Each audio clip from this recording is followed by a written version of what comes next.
ولا هم يحزنون الذين آمنوا وكانوا يتقون لهم البشرى في الحياة الدنيا وفي الآخرة لا تبديل لكلمات الله ذلك هو الفوز العظيم.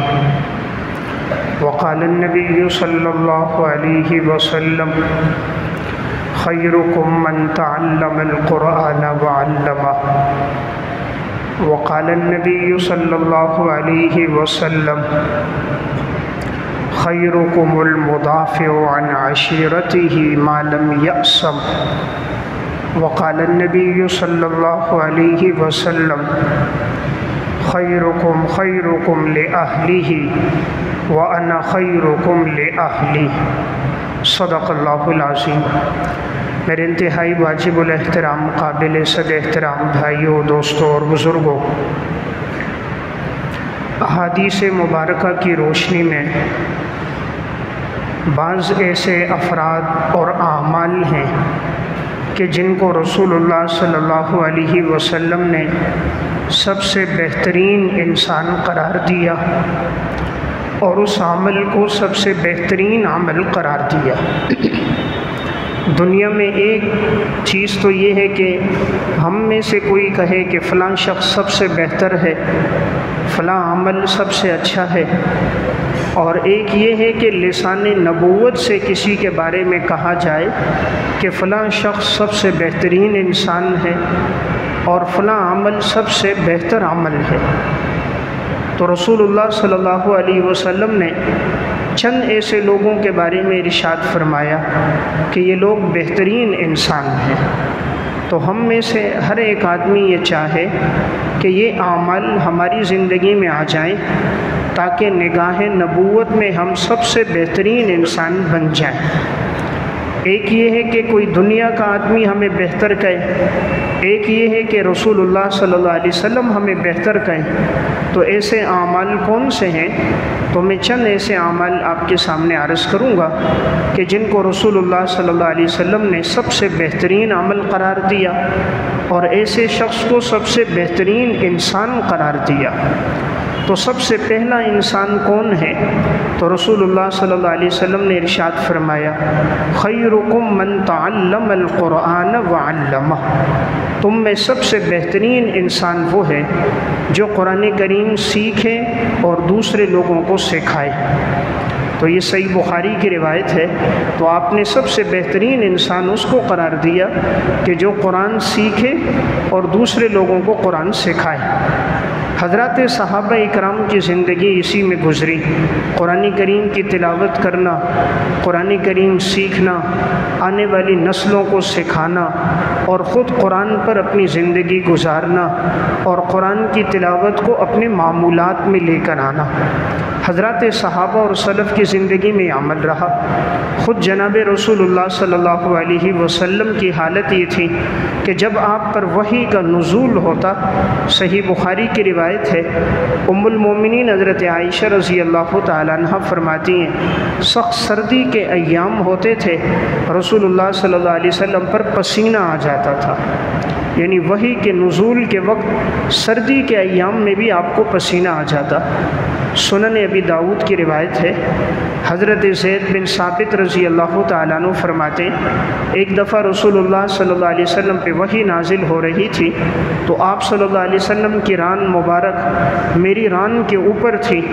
تو جب وحی کا نزول ہوا آپ کی ران مبارک اتنی بھاری ہو گئی، اتنی وزنی ہو گئی، مجھے ایسا لگتا تھا کہ شاید میری ران نیچے ٹوٹ جائے گی.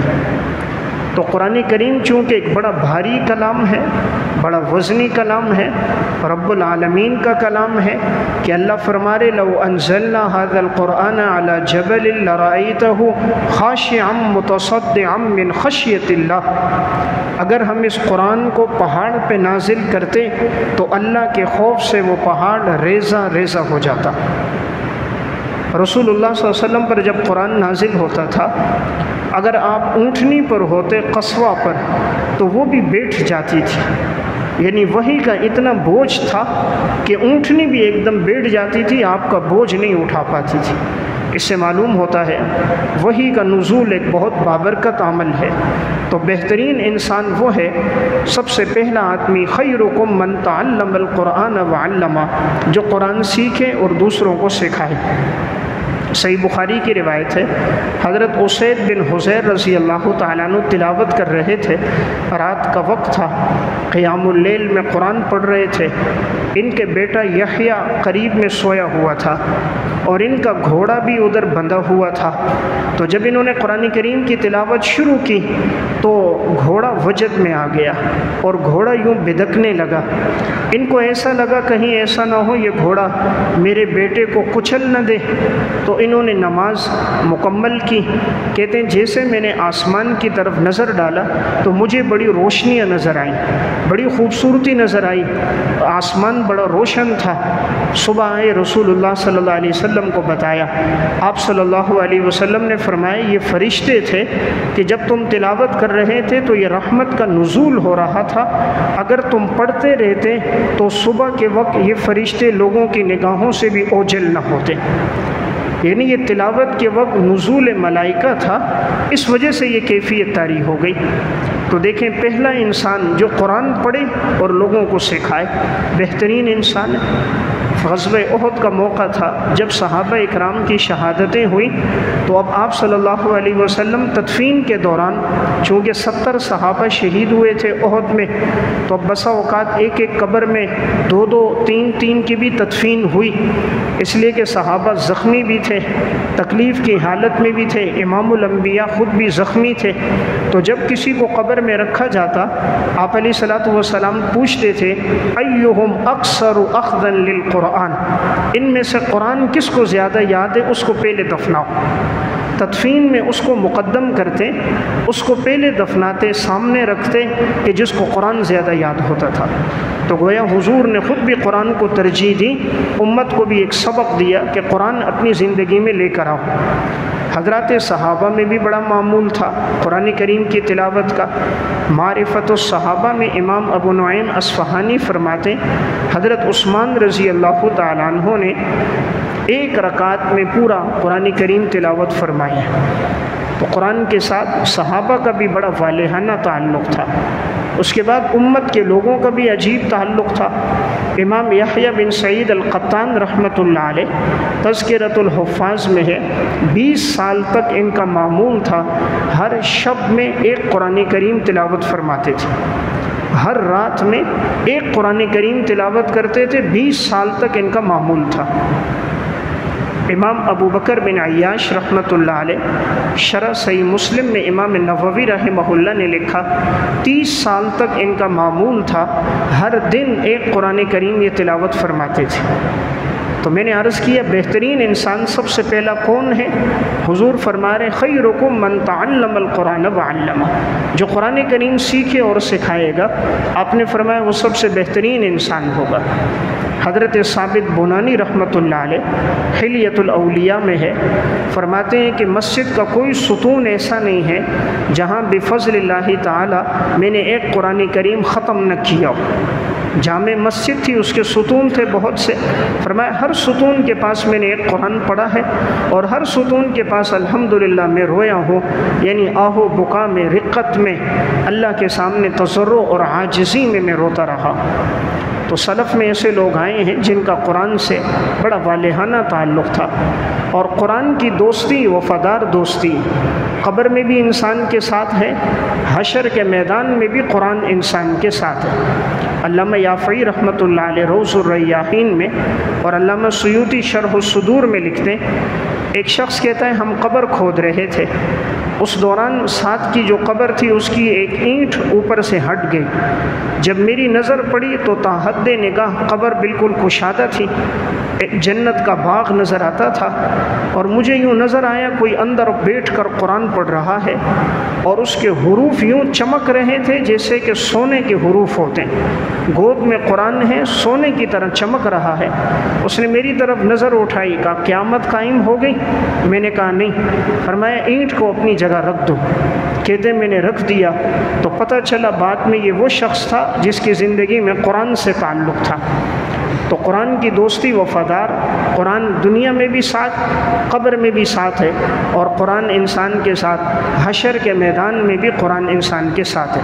تو میں ایک بات عرض کر رہا تھا، پہلا بہترین انسان وہ ہے جو قرآن سیکھے اور سکھائے، اپنی زندگی میں قرآن کی تلاوت کو لے کر آئے۔ تو سلف کا یہ معمول رہا ہے، قرآن کریم چلتے پھرتے اٹھتے بیٹھتے ان کی زبان پر قرآن کی تلاوت ہوتی تھی۔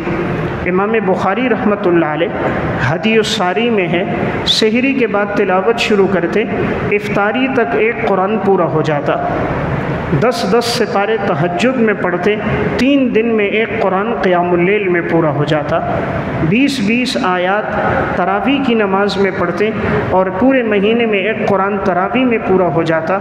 تو اس طرح ایک مہینے میں 41 قرآن کریم ان کے مکمل ہو جاتے ہیں، 30 پورے مہینے میں دنوں میں، 10 پورے مہینے میں تہجد میں، ایک قرآن پورے مہینے میں تراویح میں، تو ایک ماہ میں 41 قرآن کریم تلاوت فرمائے۔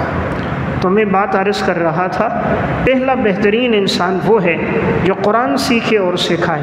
تو اس لیے کوشش ہو ہم اپنی زندگی میں تلاوت کو لے کر آئیں، فجر کی نماز کے بعد اشراق تک قرآن کی تلاوت ہو، دن میں کم از کم 1 سپارہ تو ہر مسلمان کو تلاوت کرنا چاہیے کہ مہینے میں ایک قرآن ہمارا پورا ہو جائے۔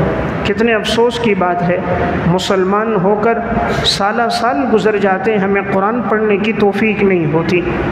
5-6 گھنٹے موبائل چلانے کا وقت ہے، 12-14 گھنٹے مزدوری کے لیے وقت ہے، رات 3-3 4-4 گھنٹے فیس بک یوٹیوب پہ گزارنے کے لیے وقت ہے، 2-2 گھنٹے سیاسی گفتگو کے لیے وقت ہے، سارا دن اخبارات، جرائد، میڈیا دیکھنے اور پڑھنے کے لیے وقت ہے، لیکن خدا کے سچے کلام کے لیے وقت نہیں۔ جھوٹی میڈیا دیکھتے ہیں، میڈیا پہ آنے والے جھوٹے واقعات، ویڈیوز، اس کو دیکھنے میں وقت لگاتے ہیں، خدا کا سچا قرآن نہیں پڑھتے۔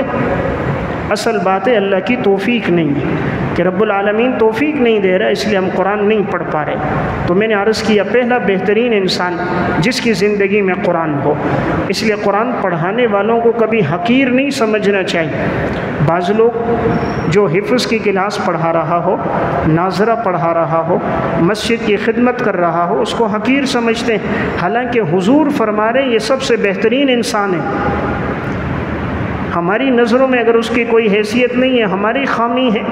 امام الانبیاء کے ہاں وہ سب سے بہترین ہے جو قرآن بچوں کو پڑھاتا ہے۔ تو ہماری زندگی تو گزر گئی، کوئی فیکٹری میں جھاڑو مار رہا ہے، کوئی دوسروں کے بنگلوں میں کام کر رہا ہے، دوسروں کے گھروں کی صفائی کر رہا ہے۔ اللہ نے کسی کو چنا ہے وہ خدا کے گھر کی صفائی کر رہا ہے۔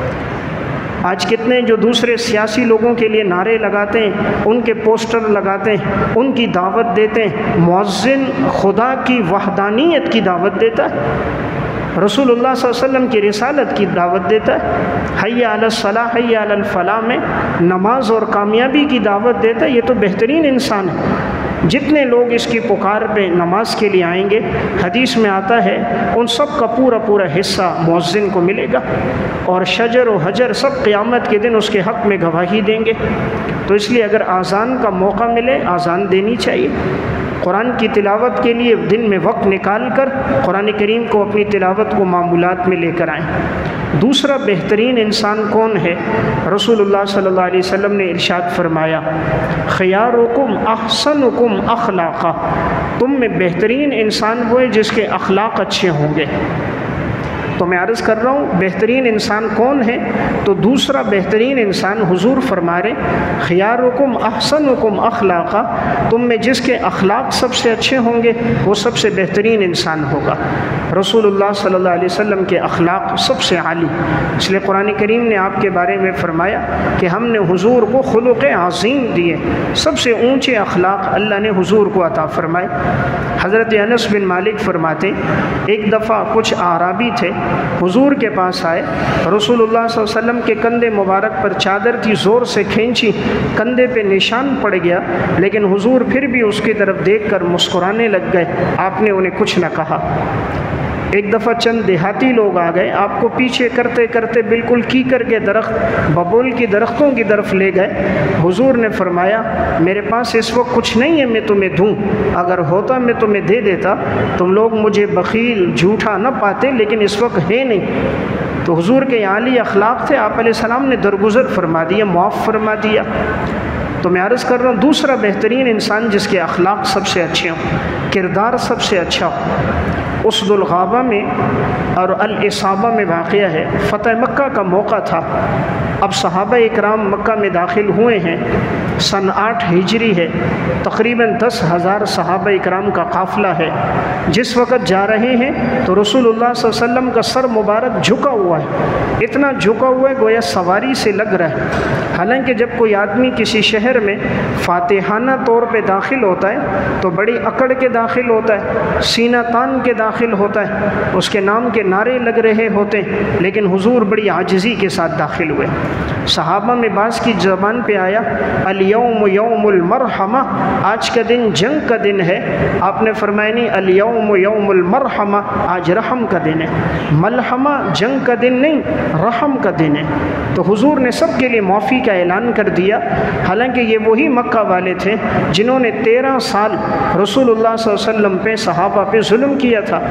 3 سال شیب ابی طالب میں آپ صلی اللہ علیہ وسلم کو محصور کیا تھا، حالانکہ یہ وہی مکہ والے تھے کہ جنہوں نے تپتی ہوئی ریت پر حضرت بلال کو لٹایا تھا۔ یہ وہی لوگ تھے جنہوں نے خباب ابن ارت کو دیکھتے ہوئے کوئلوں پر، انگاروں پہ لٹایا تھا۔ یہ وہی لوگ تھے جنہوں نے حضرت سمیہ پہ برچھی مار کے ان کو شہید کیا تھا۔ یہ وہی لوگ تھے جنہوں نے حضرت عمار اور یاسر پر ظلم و ستم کی ایک نئی تاریخ رقم کر دی تھی۔ یہ وہی لوگ تھے جنہوں نے حضرت زنیرہ رضی اللہ تعالیٰ عنہ کے سر پہ ڈھال ماری تو آنکھوں کی بینائی چلی گئی تھی۔ یعنی کون سا ظلم جو انہوں نے نہیں کیا کہ حضور سجدے میں جا رہے ہیں تو اونٹ کی گندی اوجڑی لا کر آپ کے کندھوں پہ رکھ دی، آپ سجدے میں جانا چاہتے ہیں تو بدبخت عقبہ بن ابی معیط ایک چادر لے کر آپ کے گلے میں ڈال کر آپ کو گھسیٹنا چاہتا ہے، آپ نماز پڑھنے لگتے ہیں تو ابو جہل بدبخت ایک بہت بڑا پتھر لے کر آگے بڑھتا ہے کہ معاذ اللہ میں حضور کے سر پہ مار کے ان کو کچل دوں، لیکن درمیان میں آگ کی ایک بہت بڑی خندق آ جاتی ہے۔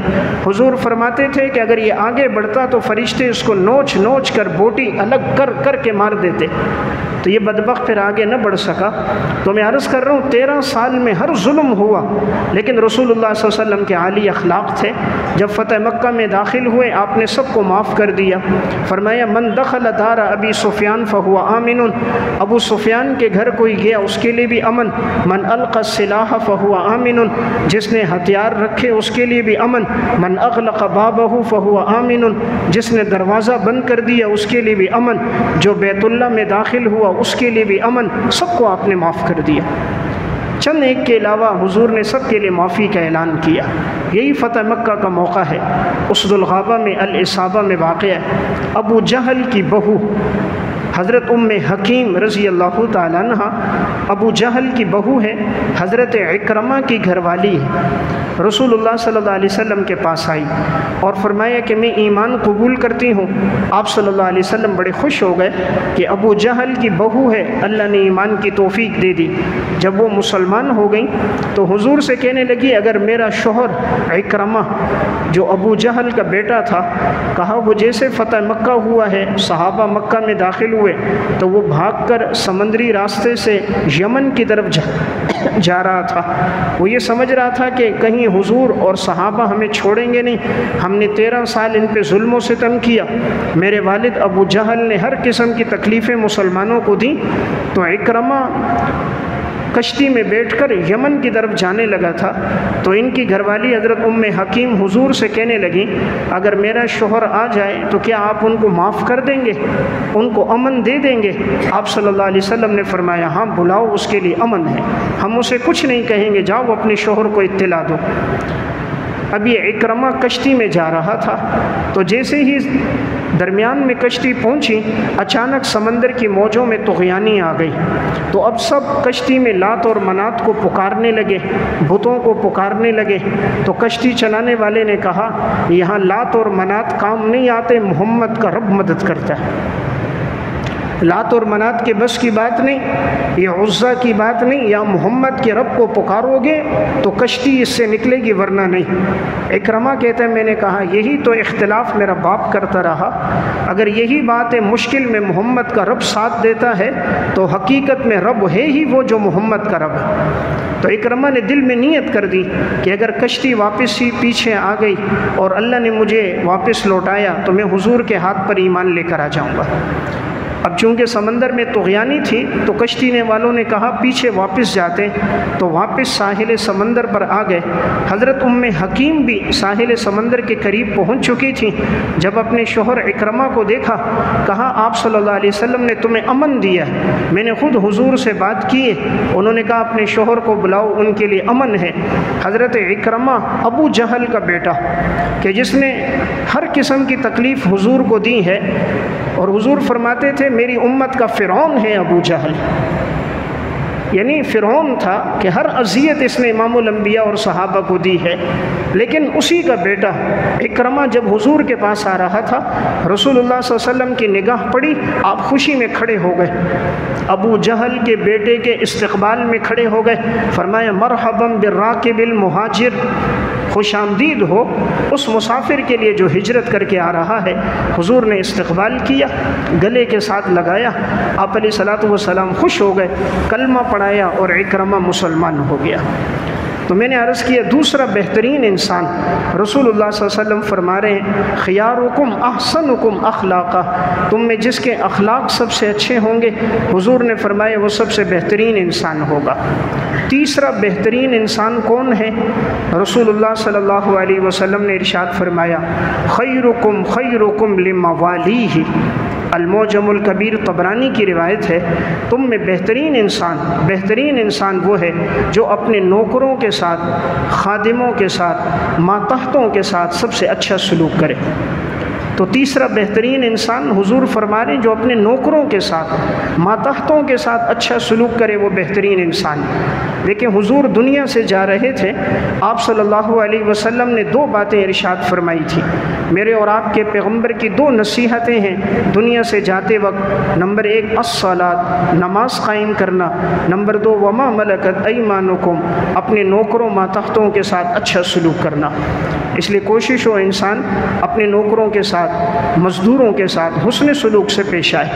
حضرت ابو ذر غفاری رضی اللہ تعالیٰ عنہ ایک صحابی کہتے ہیں میں نے دیکھا جو لباس ابو ذر غفاری کا تھا وہی اس کے غلام کا تھا، جیسے کپڑے انہوں نے پہنے ویسے اپنے نوکر غلام کو پہنائے، جو خود کھاتے ہیں وہ اس کو کھلاتے ہیں، جس سواری پہ خود سوار ہوتے ہیں اس پر ان کو سوار کرتے ہیں۔ تو میں نے ان سے جب پوچھا تو انہوں نے فرمایا کہ رسول اللہ صلی اللہ علیہ وسلم نے فرمایا تم میں بہترین انسان وہ ہے کہ جو اپنے نوکروں کے ساتھ اچھا سلوک کرے، تم ان کو وہ کھلاؤ جو تم کھاتے ہو، وہ پہناؤ جو تم پہنتے ہو، اور جب ان پر کوئی مشقت والا کام ڈالو تو ان کی مدد کیا کرو۔ تو اندازہ کیجئے یہ صحابہ کی شان تھی کہ کتنا اچھا سلوک تھا۔ آج اگر نوکر تھوڑی دیر لیٹ آ جائے، مزدور 5-10 منٹ تاخیر ہو جائے، آج کا سیٹ، آج کا مینیجر، آج کا فیکٹری کا مالک اس کو ماں بہن بیٹی کی گالیاں دینا شروع کر دیتا ہے۔ کیا تیرے گھر میں ماں نہیں؟ کیا تیری بہن موجود نہیں کہ تو 10 منٹ کی خاطر، 100-150 کی دیہڑی کی خاطر دوسرے کی ماں بہن بیٹی کی عزت کو پامال کر رہا ہے؟ رب نے اگر تجھے دولت دی، یہ رب کا امتحان ہے، اللہ نے اس کو غربت میں رکھا، یہ آزمائش ہے۔ وَلَقَدْ فَتَنَّ الَّذِينَ مِن قَبْلِهِمْ فَلَيَعْلَمَنَّ اللَّهُ الَّذِينَ صَدَقُوا وَلَيَعْلَمَنَّ الْكَاذِبِينَ، ہم نے تم سے پہلے لوگوں کو بھی جانچا، ہم تمہیں بھی آزمائیں گے، دیکھیں گے سچے لوگ کون ہیں، جھوٹے لوگ کون ہیں۔ حضرت ابو مسعود انصاری رضی اللہ تعالیٰ عنہ فرماتے ایک دفعہ کسی بات پر انہوں نے اپنے غلام کو ذرا سخت جملے کہہ دیے، غصہ کر دیا انہوں نے اپنے غلام کو۔ رسول اللہ صلی اللہ علیہ وسلم پیچھے سے آ رہے تھے، آپ علیہ الصلوۃ والسلام نے ارشاد فرمایا اعلم ابا مسعود ان اللہ اقدر علیک منک علی ھذا الغلام، اے ابو مسعود جتنا تجھے اس غلام پر قدرت ہے تیرے رب کو اس سے کئی گنا زیادہ تیرے اوپر قدرت ہے۔ جتنا تجھے اپنے غلام پر طاقت ہے، اختیار ہے، تیرے رب کو اس سے کئی گنا زیادہ تیرے اوپر اختیار ہے۔ ہم تو کیا دیتے ہیں، 20,000 روپے دے کر دوسروں کی عزتوں کو پامال کرتے ہیں۔ اپنا بیٹا نقصان کر دے کوئی حرج نہیں، مزدور سے گلاس ٹوٹ جائے اس کو گالیاں دینا شروع کر دی، خود ایکسیڈنٹ ہو جائے کہتے ہیں اچھا جی جان بچ گئی، مزدور سے ذرا سی گاڑی لگ جائے تو اس کی تنخواہ سے پیسے کاٹنا شروع کر دیتے ہیں۔ یہی انسانیت ہے، یہی اسلام کا درس ہے۔ تو حضور فرما رہے ہیں بہترین انسان کون ہے؟ تیسرا آدمی، خیرکم خیرکم لموالیہ، تم میں سب سے بہترین وہ ہوگا جو اپنے غلاموں کے ساتھ، نوکروں کے ساتھ اچھا سلوک کرے۔ ایک چوتھا بہترین انسان کون ہے؟ رسول اللہ صلی اللہ علیہ وسلم نے ارشاد فرمایا خیرکم من یرجی خیرہ وشرکم، تم میں بہترین انسان وہ ہے جس سے خیر کی امید ہو، اور بدترین انسان وہ ہے من یرجی شرہ، جس سے شر کی امید ہو۔ جس سے خیر کی امید ہو وہ بہترین انسان، اور جس سے صرف شر کی امید ہے کہ وہ برائی پھیلاتا ہے، شر ہی پھیلاتا ہے، آپ نے فرمایا وہ بدترین انسان ہے۔ تو سنن ترمذی کی روایت ہے، تو ایک بہترین انسان وہ ہوا خیرکم من یرجی خیرہ، جس سے بھلائی کی امید ہو۔ اس لیے انسان کوشش کرے ایسی زندگی گزار کے جائے کہ دوسروں کو بھلائی کا درس دے، خیر کا درس دے، دوسروں کو نقصان، پریشانی اور تکلیف میں نہ ڈالے۔ ایک بہترین انسان کون ہے؟ تو رسول اللہ صلی اللہ علیہ وسلم نے ارشاد فرمایا خیرکم المدافع عن عشیرتہ ما لم یأسم، سنن ابی داؤد کی روایت ہے، تم میں بہترین انسان وہ ہے جو اپنے قبیلے کا، خاندان کا دفاع کرے جب تک کہ گناہ کی بات نہ ہو۔ جب تک گناہ نہ ہو تو انسان اپنے قبیلے کا دفاع کر سکتا ہے، خاندان کا دفاع کر سکتا ہے، لیکن اگر قبیلہ، خاندان کا کوئی فرد باطل پر ہو اور کوئی اس کا دفاع کرے، وہ شرعاً جائز نہیں ہے، وہ عصبیت ہے۔ رسول اللہ صلی اللہ علیہ وسلم نے فرمایا من قاتل علی عصبیت فلیس منا، عصبیت پہ جو لڑے وہ ہم میں سے نہیں ہے۔ آپ نے فرمایا لیس منا من مات علی عصبیت، جس کو عصبیت پر موت آئی وہ ہم میں سے نہیں ہے۔ تو اس لیے بہترین وہ ہیں جو قبیلے کا، خاندان کا دفاع کریں، ان کے ساتھ اچھا سلوک کریں اس وقت تک جب تک وہ خاندان کا فرد حق پر ہو، جب تک وہ باطل پر ہے اس کا ساتھ نہیں دیں گے۔ آج کل ہم یہ کہہ کر کہ جی میرے قبیلے کا ہے، میری خاندان کا ہے، میری زبان کا ہے، میری برادری کا ہے، باطل پر ہو کر اس کا ساتھ دیتے ہیں، ناحق ہوتا ہے پھر بھی ساتھ دیتے ہیں، اس کی شرعاً اجازت نہیں ہے۔ رسول اللہ صلی اللہ علیہ وسلم فرماتے تھے، سنن ابی داؤد کی روایت ہے، آپ فرماتے تھے کہ بدترین انسان ایسے لوگوں کی مثال دے کر کہ یہ یوں ہیں جیسے کہ اونٹ گر چکا ہے کنویں میں اور کوئی اسے دم سے پکڑ کے نکال رہا ہے، تو وہ دم سے پکڑ کر اونٹ کو نہیں کھینچ کے نکال سکتا، تو جو باطل پہ اپنی قوم کا دفاع کرتا ہے وہ اسی طرح۔ تو گویا ایک بہترین وہ ہوگا جو حق پہ دفاع کرے۔ ایک بہترین انسان کون ہے؟ تو رسول اللہ صلی اللہ علیہ وسلم نے ارشاد فرمایا خیرکم من اطعم الطعام، مسند احمد کی روایت ہے، تم میں ایک بہترین انسان وہ ہے جو لوگوں کو کھانا کھلائے۔ خیرکم من اطعم الطعام، ایک بہترین وہ ہے جو لوگوں کو کھانا کھلائے، یعنی مقصد آپ کا ہے ضرورت مندوں کے ساتھ تعاون کرے، کوئی ضرورت مند، کوئی مستحق، کوئی بیوہ، یتیم ہو تو ان کو کھانا کھلائے، ان کا ساتھ دے۔ حضرات صحابہ اور سلف میں اللہ نے یہ وصف بھی رکھا تھا، اللہ نے انہیں مال دیا تو انہوں نے غریبوں پر، بیواؤں پر، مستحقین پر خرچ بھی کیا۔ احیاء علوم الدین میں امام غزالی رحمہ اللہ نے واقعہ لکھا، ایک شخص نے سب کو جا کر دعوت دے دی کہ عبید اللہ بن عباس نے گھر پہ دعوت کی ہے، تم سب لوگ آ جاؤ، حالانکہ ان کو پتہ ہی نہیں تھا، اس نے محض ان کو بدنام کرنے کے لیے کہ اتنے لوگ جمع ہو جائیں گے، اہتمام نہیں ہوگا تو ان کی رسوائی ہوگی۔ تو جب سارے لوگ گھر پہ جمع ہونا شروع ہوئے تو انہوں نے پوچھا کیسے آنا ہوا، پتہ چلا کہ دعوت دی گئی ہے آپ کی طرف سے کہ گھر میں دعوت ہے۔ تو انہوں نے کہا کس نے دی؟ کہا فلاں آدمی نے دی۔ تو انہوں نے جلدی سے فروٹ منگایا، سب کے سامنے پھل فروٹ رکھا، کہا جب تک یہ کھانا پھل فروٹ کھائیں تو جلدی سے کھانے کا انتظام شروع کر دیا۔ جتنی دیر میں انہوں نے فروٹ کھایا سب کے لیے کھانا تیار ہو گیا، سب کو کھانا کھلایا، اور پھر پوچھا کیا اتنی گنجائش ہے کہ ہر دن ہم ان کو کھلائیں؟ تو جو ان کا خادم تھا اس نے کہا جی اتنی گنجائش ہے۔ فرمایا تم جتنے مہمان ہو روزانہ تم آؤ گے اور میرے دسترخوان پہ تم سب کھانا کھاؤ گے۔ تو ایک دن نہیں، سب کے دنوں کے لیے انہوں نے انتظام کر دیا۔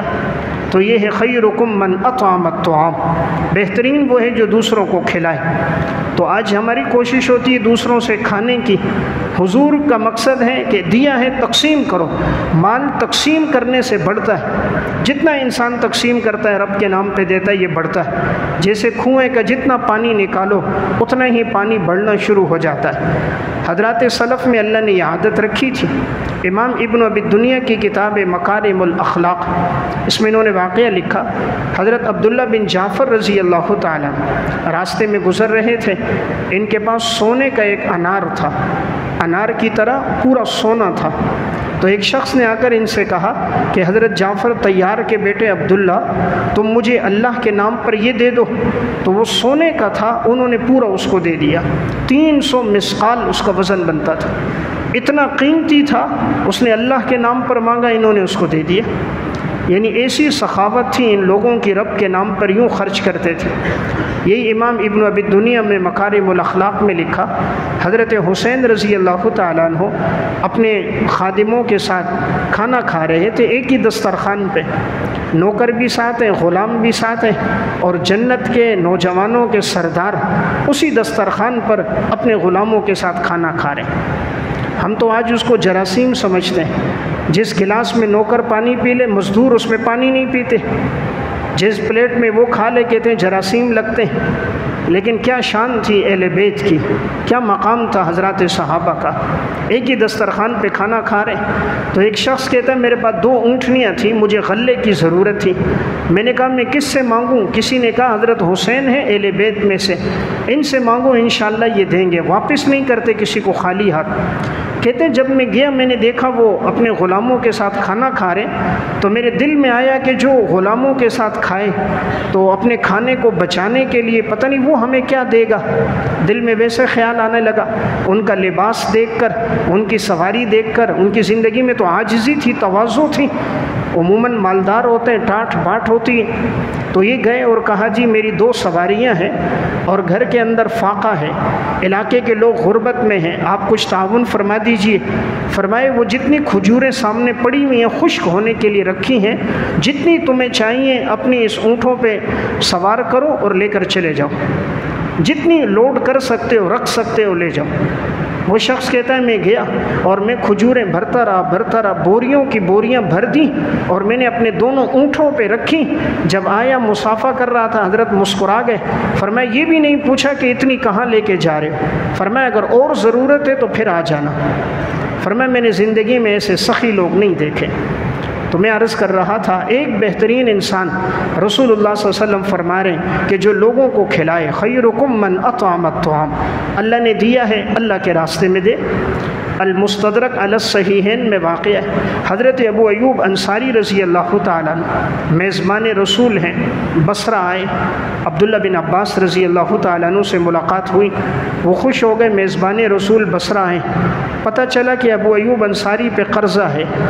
فرمایا حضرت کتنا قرضہ ہے آپ پر؟ کہا 20,000 درہم ہے۔ فرمایا حضرت میری طرف سے 40,000 درہم آپ کے لیے ہدیہ ہے۔ جب آپ علیہ السلام ہجرت کر کے آئے تھے، آپ نے حضور کا خیال رکھا تھا، اپنے گھر میں حضور کو ٹھہرایا تھا، تو ہم تو بدلہ نہیں دے سکتے، لیکن ایک چھوٹا سا ہے جو آپ کو چاہیے میری طرف سے ہدیہ ہوگا۔ 40,000 درہم دیے، 20 غلام دیے، بصرہ میں اپنے لیے بنایا ہوا گھر، اس کی چابی ابو ایوب انصاری کو دے دی۔ ہم تو 10 روپے دے دیتے ہیں، فقیر کو 10 باتیں سناتے ہیں۔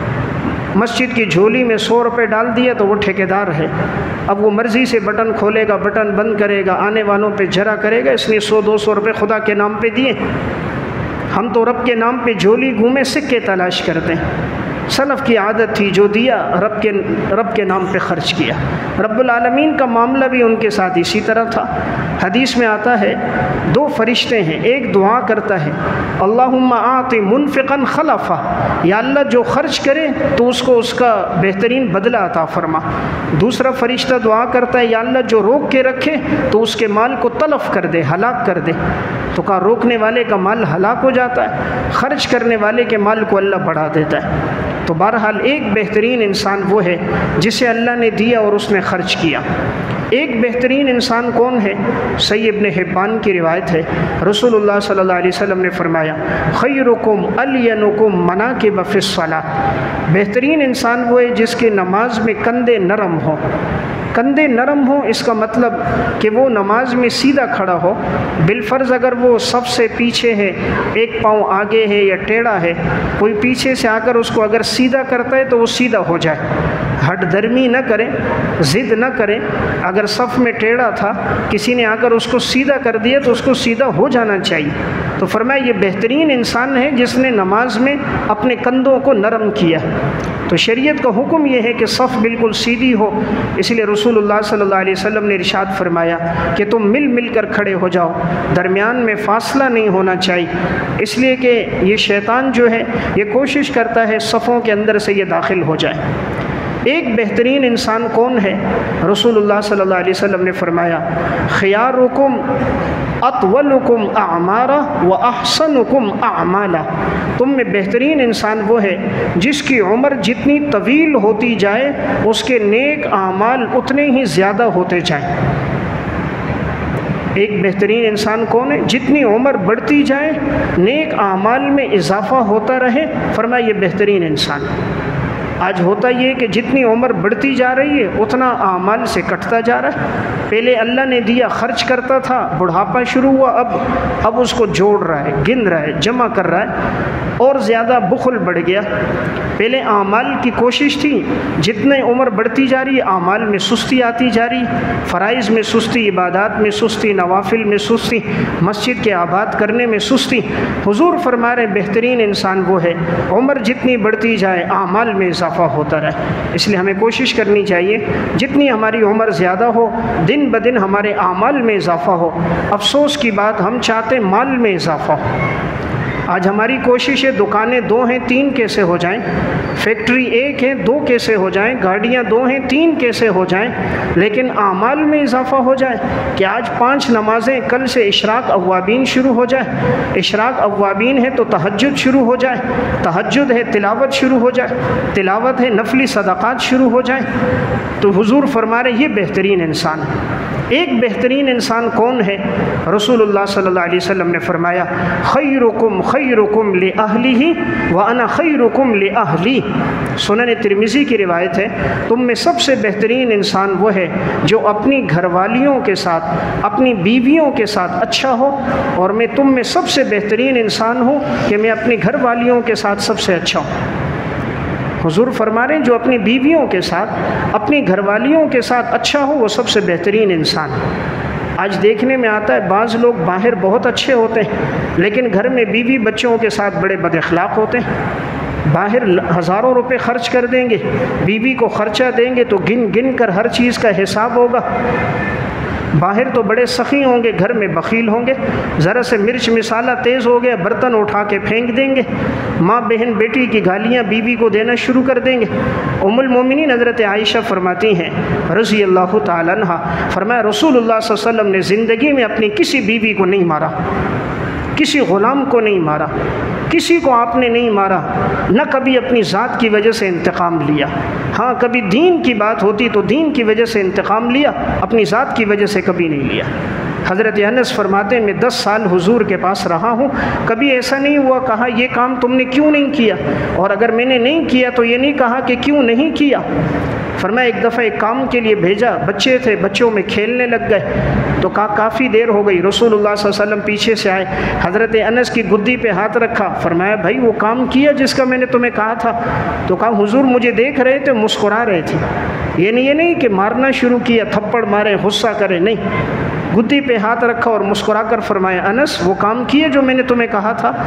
تو میں عرض کر رہا ہوں، آپ علیہ السلام فرما رہے بہترین وہ ہے جو گھر والیوں کے ساتھ اچھا ہو۔ نکاح کے خطبے میں جتنی آیتیں پڑھی جاتی ہیں ان سب میں تقوی ہے۔ نکاح کے خطبے میں سب آیتوں میں تقوی ہے، اس میں اشارہ ہے بیوی کے معاملے میں اللہ سے ڈرو، اللہ سے ڈرو۔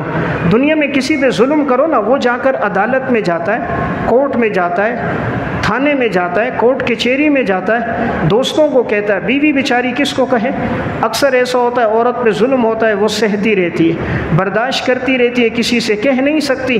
اس لیے خطبہ نکاح میں جتنی آیتیں اس میں اشارہ ہے، علماء نے لکھا ہے عورتوں کے معاملے میں اللہ سے ڈرو۔ آپ علیہ الصلوۃ والسلام حجۃ الوداع کے موقع پر نصیحت کر کے گئے کہ میں تمہیں وصیت کرتا ہوں عورتوں کے معاملے میں اللہ سے ڈرتے رہو۔ حضور نے فرمایا یہ ٹیڑھی پسری سے پیدا ہوئی، سیدھا کرنا چاہو گے توڑ دو گے، اسی حال میں آپ نے فرمایا تم ان سے نفع لیتے رہو۔ حضرت تھانوی صاحب رحمۃ اللہ علیہ نے ایک واقعہ لکھا خطبات حکیم الامت میں، ایک شخص کی گھر والی بد اخلاق تھی، بد زبان تھی، لیکن وہ برداشت کرتے رہے کہ میں اس کو طلاق دوں گا، اس کا گھر اجڑ جائے گا، ماں باپ کا انتقال ہو چکا ہے، اس کی زندگی کیسے گزرے گی، تو کسی اور سے نکاح کرے گی، اس کو تکلیف ہوگی، چلو میں تکلیف برداشت کر لیتا ہوں۔ تو وہ اس کی تکلیف برداشت کرتے رہتے، کچھ کہتے نہیں۔ انتقال کے بعد کسی نے اس کو خواب میں دیکھا، بڑے ناز و نعمت میں، جنت میں، انعامات میں۔ پوچھا بھائی کیا ہوا، کس نعمت پر اللہ نے جنت دی؟ کہا اللہ رب العزت نے کہا تم نے میری بندی کو تم معاف کرتے تھے، صبر کرتے تھے، درگزر کرتے تھے، تیری بیوی میری بندی تھی، تو معاف کرتا رہا، جا میں نے تجھے بھی معاف کر دی۔ تو اس لیے آپ علیہ السلام ایک بہترین انسان وہ فرما رہے ہیں جو اپنی بیویوں کی گھر والیوں کے حق میں اچھا ہو۔ بعض بڑی سختی کرتے ہیں، مار پیٹ کرنا، ہڈیاں توڑ دینا، جسم پہ نشانات آ جانا، یا بعض نادان معمولی باتوں پہ طلاق دے دیتے ہیں، ذرا سی بات ہو گئی 3 طلاق دے کر گھر اجاڑ دیتے ہیں۔ تو جو دوسروں کی بیٹیوں کے ساتھ اس طرح کرتا ہے پھر اس کی بیٹیاں بھی سکون میں نہیں ہوتی۔ ہم چاہیں نا ہماری بیٹیاں سکون میں رہے، ہمارے گھر میں جو بہو بن کر آئیں ہم ان کو سکون دیں۔ آپ اپنی بہو کے ساتھ اپنی بیٹی کا معاملہ کرو، آپ کی بیٹی جس گھر کے اندر ہے وہاں بھی ان کے ساتھ وہی معاملہ ہوگا۔ یہ دنیا مکافات عمل ہے، جیسا کریں گے ویسا ہمارے ساتھ ہوگا۔ ہم یہ چاہتے ہیں ہماری بیٹیاں پرسکون ہوں، لیکن بہو گھر پہ آ جائے تو بات بات پہ جھگڑا، بات بات پہ اس کو ڈانٹنا ڈپٹنا، غصہ کرنا۔ ایک واقعہ ہے کہ ایک خاتون تھی تو اسی طرح لڑائی جھگڑے رہتے تھے، تو ماں باپ اس کے غریب تھے، سمجھاتے تھے بچی کو دوبارہ بھیج دیتے، لیکن ادھر سے شوہر بڑا ظالم تھا، آئے دن اس کو غصہ کرتا مارتا، ادھر سے ساس سسر بھی اس کو غصہ کرتے۔ تو آخر وہ بچی تنگ آ گئی تو اس نے ایک دفعہ زہر پی لی، لیکن موت نہیں لکھی تھی، ماں باپ بوڑھے کسان تھے، پتہ چلا، ہسپتال لے کر گئے، علاج ہوا، الٹیاں ہوئی تو اللہ نے کیا وہ بچی بچ گئی، اللہ نے اس کو زندگی دینی تھی، بچ گئی۔ اس کی ایک بچی تھی، آئے دن گھر میں جھگڑا ہوتا، کبھی سسر مارتا کبھی شوہر مارتا۔ وہ بچی اب گھر آئے تو ماں باپ بوڑھے، باپ کسان، گھر میں کوئی اور موجود نہیں، وہ سہتی رہی، لیکن بہرحال کب تک سہے، آخر کار وہ نفسیاتی ہو گئی۔ ایک دن ایسا ہوا گھر سے نکلی، ریل گاڑی کے سامنے کھڑی ہو گئی اور ریل گاڑی آئی، اوپر سے چڑھی اور بچی کا انتقال ہو گیا، جسم کے ٹکڑے ٹکڑے ہو گئے۔ یہ بوڑھے ماں باپ تھے، یہ پوچھنے لگے بچی کہاں ہے؟ انہوں نے کہا ہمیں تو نہیں پتہ، ادھر ادھر تلاش کیا، بچی کا نام پتہ نہ چلا۔ کسی نے کہا کہ ایک حادثہ ہوا ہے اور ریل کے نیچے ایک لڑکی آئی ہے، اس کے جسم کے ٹکڑے فلاں جگہ پڑے ہیں۔ تو جب یہ وہاں گئے، دونوں ماں باپ بوڑھے تھے، دیکھا تو اس کی بچی کے جسم کے ٹکڑے تھے۔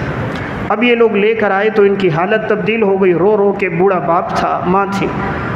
اب یہ لوگ لے کر آ گئے، تدفین ہو گئی۔ ادھر سے شوہر بڑا خوش ہو گیا، سسر بڑا خوش تھا، اچھا ہے جان چھوٹ گئی، ایسے جان نہیں چھوٹتی تھی، جان چھوٹ گئی۔ اب انہوں نے اپنے بیٹے کے لیے دوسری جگہ رشتہ ڈھونڈا۔ 1 مہینے کے بعد اب شادی ہونی تھی، تو اب یہ بیٹا بھی ہے گاڑی میں، بارات کے لیے گاڑی جا رہی ہے، بس بیٹا بھی ہے، والد بھی ہے، سسر، ساس بھی ہے، اور ساتھ ان کے 2 بھائی بھی ہیں، 3-4 افراد خاندان کے بھی ہیں۔ تو یہ بارات کو لینے کے لیے جا رہے تھے، تو جیسے ہی پہاڑ کے اوپر سے یوں گاڑی گزر رہی تھی تو ایک کھائی تھی، وہاں اوپر سے جیسے یہ نیچے گرے ہیں تو سب کے سب موقع پہ ہی ہلاک ہو گئے۔ یعنی نہ سسر بچا، نہ ساس بچی، اور نہ وہ شوہر بچا، نہ اس کے بیٹے بچے۔ اللہ کی ایسی ناراضگی ہوئی، کسی کو اللہ نے دھرتی پہ باقی ہی نہیں چھوڑا۔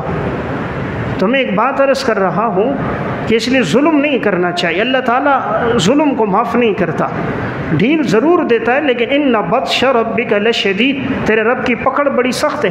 واملی لہم ان کیدی متین، ہم ڈھیل دیتے ہیں لیکن ہماری گرفت بڑی سخت ہوتی ہے۔ تو بعض نادان دوسروں کی بچیوں کے ساتھ اس طرح کھیلتے ہیں، معمولی باتوں پہ طلاق دے کر اس بچی کی زندگی پریشانی میں ڈال دیتے ہیں کہ عمر بھر کے لیے اب کہیں رشتہ بھی نہیں ہو پاتا۔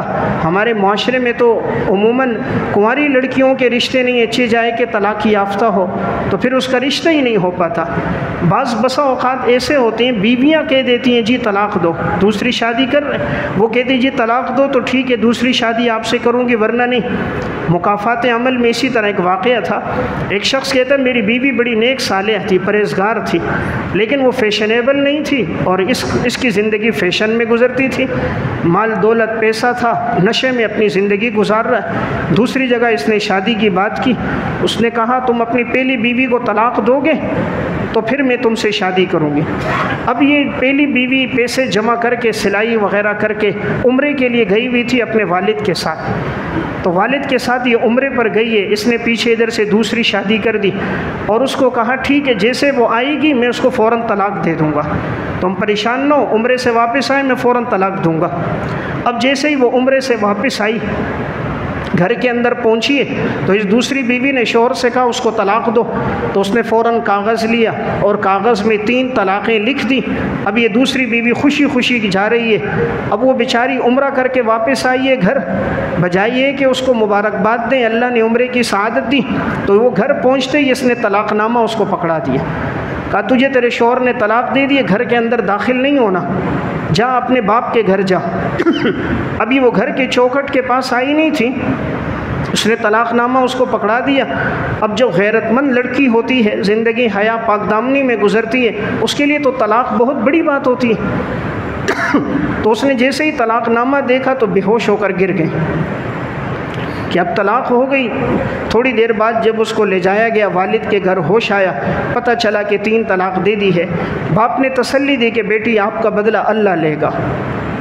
2 دن گزرے، یہ جو دوسری بیوی جس نے طلاق دلوائی تھی تو یہ گھر میں کچن میں کام کر رہی تھی، اچانک آگ لگ گئی اس کے کپڑوں کو، کھانا پکاتے ہوئے آگ لگی تو یہ آگ بجھاتی رہی، آگ نہیں بجھ رہی تھی، شوہر چیخیں ماری، شوہر آیا بجھانے لگا، آگ نہیں بجھی تو یہ باہر کی طرف بھاگی تو اسی جگہ گر کر یہ جھلس کے مر گئی جہاں اس نے پہلی والی کو طلاق نامہ دیا تھا، وہ بے ہوش ہو کر گری تھی، اسی جگہ جھلس کر وہیں پر یہ بھی مر گئی۔ تو رب العالمین نے اس کا جسم بھی باقی نہیں چھوڑا۔ تو اس لیے میں ایک بات عرض کر رہا ہوں، اللہ کا قانون عدل پر ہے، انصاف ہے اللہ کے ہاں، اس لیے بہترین وہ ہیں جو گھر والیوں کے ساتھ اچھا سلوک کرے۔ تو آپ علیہ السلام نے ایک اس کو بہترین کہا۔ تو بہرحال یہ چند میں نے اعمال عرض کیے، ہم میں سے ہر ایک یہ کوشش کرے ہماری زندگی میں آ جائیں، اللہ ہم سب کو عمل کی توفیق عطا فرمائے۔